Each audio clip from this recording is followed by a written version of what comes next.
Voilà, nous sommes revenus sur ce plateau pour l'entretien du dimanche.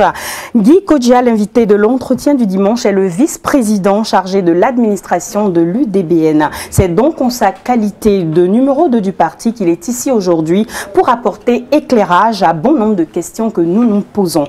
Monsieur Guy Kodja, bonjour. Bonjour, madame. Alors, pour cette option de faire cavalier seul, pourquoi cette option de faire cavalier seul alors que le mot d'ordre était à l'union autour des deux blocs de la majorité? Je vous remercie pour cette question qui taraude tous les esprits. En réalité, lorsqu'on dit que l'UDBN va faire cavalier seul, je crois que l'expression n'est pas juste. L'UDBN était effectivement un parti qui était connu de par sa présidente qui faisait ses meilleurs scores dans la 6e circonscription. Et du coup, les gens en ont déduit que l'UDBN se réduisait à la 6e circonscription. Ce n'est pas vrai. L'UDBN a ses tentacules sur l'ensemble du territoire. Et c'est après une analyse très poussée que les cadres de l'UDBN et les structures à la base ont souhaité que l'UDBN se présente sous sa propre identité. Voilà. Alors, vous le dites, l'UDBN n'est pas seulement le leader de la 6e circonscription, mais elle a des tentacules bien ailleurs. Vous avez fait l'option, dont je le disais tout à l'heure avec les débatteurs, d'ouvrir un peu pourquoi ce choix? Est-ce que c'est parce que vous estimez que le fait que vous couvriez justement tout le territoire ne suffit pas et qu'avec d'autres forces, vous aurez plus de chances pour les fameux 10% attendus? Ah oui, je crois que la préoccupation des 10%, elle est largement partagée. Et aujourd'hui, si nous enregistrons de nombreux ralliements au parti UDBN, c'est de nature à nous conforter dans notre volonté d'aller vers ces 10% et dans la certitude que l'UDBN, contrairement à ce que l'on pense, ne fera pas du tout piètre figure. Le nouveau code électoral et la nouvelle charte des partis vont révolutionner complètement le paysage politique au Bénin. Nous en avons pris acte et nous essayons d'anticiper. C'est pour cela que nous avons dit, lorsque nous avons eu des discussions avec un des deux blocs qui soutiennent le chef de l'État, que les discussions étaient en cours, n'ont pas abouti dans le sens que l'UDBN le souhaitait, que compte rendu en a été fait aux délégués, aux militants, qui ont décidé dans ces conditions-là d'aller aux élections, dans la mesure où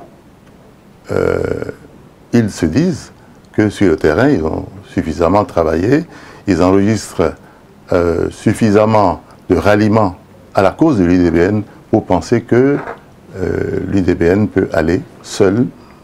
Alors les élections passées, depuis que l'UDBN existe, ne nous ont fait enregistrer qu'un seul député justement sur le plan national. Comment vous pensez justement parvenir à changer la donne avec tout ce qu'il y a aujourd'hui, quand on voit le florilège de congrès qu'il y a, de rassemblements qui se font et de blocs vraiment plus consistants que ce que nous avons en face? Comment vous comptez y parvenir? Oui, il ne vous aura pas échappé que l'UDBN a été la première à organiser son congrès extraordinaire pour tirer les conséquences du nouvel environnement politique. Et c'est justement suite à l'analyse de la situation qui est faite aujourd'hui sur le plan national que l'UDBN s'est engagé dans cette voie-là. Et l'UDBN, en s'engageant dans cette voie, s'est assuré disons, de l'apport de bon nombre d'autres partis et mouvements que vous allez découvrir à l'approche des élections. Donc, il n'est pas juste aujourd'hui de dire l'UDBN va seul aux élections. Et tout le monde il va de ce refrain-là en disant l'UDBN va seul. Mais non. Les jours à venir nous diront... absolument. Absolument. D'accord. Monsieur Guy Kodja, on a regardé récemment dans les médias, on a vu qu'une certaine frange de l'UDBN, des jeunes du littoral, était justement montée au créneau. Est-ce que c'est ces protestations un peu dans le parti qui vous ont emmené justement à opter pour ce choix-là, qui était de vous départir un peu de l'existentialité qui vous poussait justement à vous rallier au bloc existant? Bon, je dois dire que les mouvements de ce type ne sont pas de nature à forcer les décisions d'un parti qui se respecte. Il faut faire une analyse, il faut procéder à une analyse prospective et tenir compte de tous les éléments. Mais lorsque dans le même temps, vous avez au niveau des jeunes, au niveau des femmes, au niveau des structures de base, un mécontentement patent, vous êtes en toute responsabilité tenu d'en tenir compte. Oui. Alors... Et effectivement, cela n'a pas été pour rien dans l'accélération du processus qui a conduit à la position de l'UDBN. D'accord. Alors, on constate que votre choix est mal reçu par une certaine presse en disant que vous n'avez pas reçu la bénédiction du chef de l'État et que vous faites affront un peu à son mot d'ordre. Qu'en dites-vous? Bien, je pense que c'est faire injure au chef de l'État que de penser comme les gens le pensent, que je ne vais pas répéter. Lors du congrès extraordinaire, dans le discours de la présidente du parti, il a été souligné, rappelé, et je crois, j'ai noté que par 3 fois elle est revenue dessus, que l'UDBN est un parti de la mouvance présidentielle. Et c'est ça qui est l'essentiel. Le reste ne me paraît pas si important que cela. La conséquence, c'est quoi? Si l'UDBN réunit, je dis comme ça, qu'on ne me prenne pas sur ces chiffres après, une dizaine de députés, eh bien, ces députés seront les députés de la mouvance présidentielle. Absolument. Donc, ils vont servir le chef de l'État. Je ne comprends pas, je n'arriverai pas à comprendre que le chef de l'État veuille repousser l'UDBN qui lui apporterait sur un plateau des députés qu'elle se serait évertuée à faire élire. Les de bois vert que nous avons observé de la part de la presse, je me demande si elle ne sert pas un peu votre cause ou in fine vous dessert-elle? Si je me réfère à l'histoire politique récente du pays, je crois que ceux qui nous tapent dessus nous font un plaisir immense. Parce que la victimisation qui a été le fonds de commerce de certaines personnes les a amenés à surfer sur des vagues qui les ont conduits très loin. Et sans l'avoir demandé, nous nous retrouvons au milieu d'une controverse où on nous taxe de tous les noms, mais nous savons ce que nous faisons, nous savons où nous allons, et nous sommes restés fidèles à l'option de servir le président de la République en lui apportant un autre son de cloche. Et sans vouloir faire injure à qui que ce soit, je me rends compte que le développement récent de l'actualité politique donne raison à l'UDBN. Très bien. Vous avez un mot de fin à l'endroit de vos militants, à l'endroit des téléspectateurs? Ah ben oui, vous me donnez là l'occasion, une occasion en or de rassurer nos militants, de dire que le parti est en ordre, la direction du parti a écouté les militants à la base, s'est conformé et a demandé que ces militants fassent maintenant leur part du boulot, leur part du travail, qui est de conforter le parti dans ses bases et lui favoriser de bons résultats au futur scrutin. Je rappelle que M. Guy Kodja est donc le vice-président de l'UDBN, chargé de l'administration. C'était un plaisir de vous avoir avec nous ce dimanche. Nous continuons avec tous arts et muses, je crois même sans transition, si on me le permet, juste avec le jingle. On se retrouve juste après.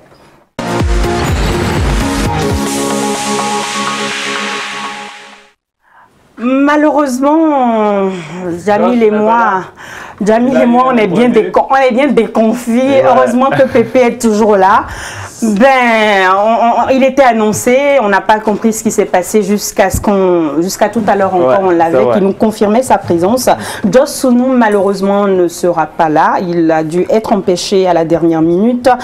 Nous voulions parler de sa démarche artistique, de son processus de création. Malheureusement, cela ne va pas pouvoir se faire. Je vais donc permettre à Jamil.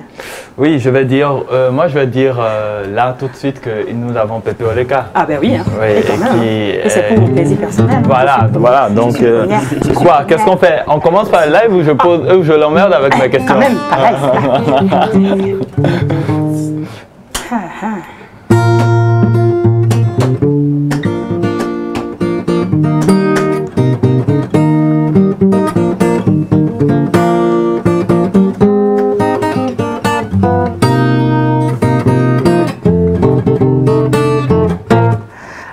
Amado, maya uvuvu yo, kene la signa, eya masado, avaya mata, maya vavuvu yo lo, kene la signa, eya masata, maya amado, maya uvuvu yo, kene la signa, eya masado, avaya mata, maya vavuvu yo lo, kene la signa, eye me sota.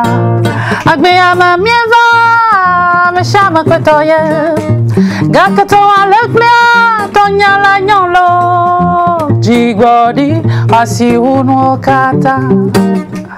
Zande ya, zande la valo. Alato, masogbene. Zande ya, zande no walo. Veku, boazo, zande ya, zande la valo. Awi amado, eba, maya uvuvu yo. Kene la signa, eye me sodo.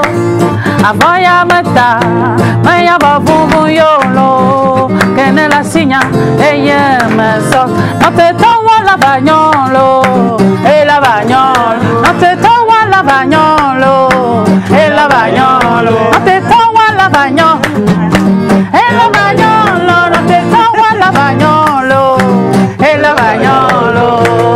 Eh bien, ils nous ont volé quelques minutes au début, hein. Ils nous ont volé quelques minutes au début, hein. Enfin, non, hein. On va en profiter, hein.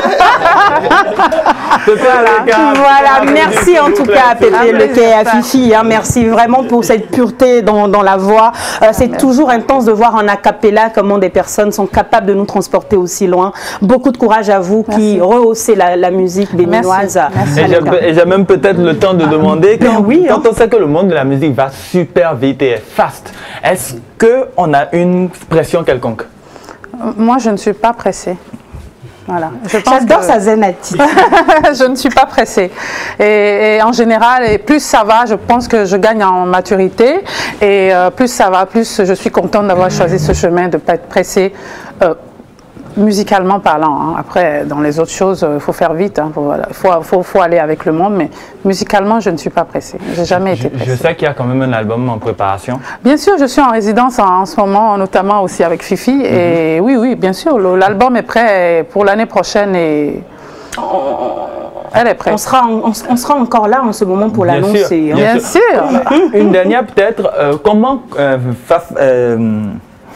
Pepe... Il est très ému, il est très ému. Hein, parce qu'avec son point. Comment Pepe construit son univers musical? Comment les chansons se construisent? C'est-à-dire, est-ce que ça vient de toi? Est-ce que ça vient de Fifi? Comment ça se construit? La plupart du temps, j'écris beaucoup. Ma spécialité, c'est d'écrire mes chansons. Mais pour ce disque, honnêtement, j'ai eu envie de chanter les autres. J'ai eu envie de chanter les personnes qui comprennent ma façon de fonctionner musicalement. Et Fifi, vraiment, c'est vrai qu'il travaille avec beaucoup de personnes. Oui, énormément. Mais vous deux, c'est une autre histoire. Oui, je pense. Il y a Fifi, il y a José Elma, avec qui je travaille aussi. Et ces deux-là, je pense qu'ils ont compris un petit peu comment je fonctionne. Et du coup, ça va tranquillement. relax quoi. Ouais, ça va très vite. Là, on va entendre Fifi. Parle au moins, Fifi. Bah oui, bah oui. Non, Fifi, il faut parler. On va entendre. Parler. Non, il faut parler, Fifi. Oui. C'est un des meilleurs musiciens que nous avons. J'ai joué avec Pepe Leka pour la qualité de sa voix, de son timbre, et avec ma guitare, ça sonne bien et vite. Et Très bien. on l'écoute cette guitare ou pas? Oui. Oui. Mais elle sonne tout le temps. Ouais. Merci Pépé d'être passé chez nous. Merci à vous. Chers téléspectateurs, tu adores au Bénin, un repas.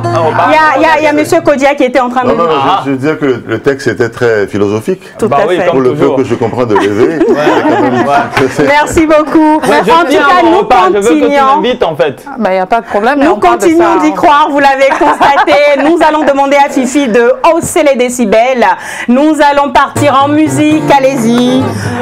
Écoutez, retrouvez-nous lundi lorsqu'il sonnera 16h pour une nouvelle diffusion de cette émission. À dimanche prochain. Non te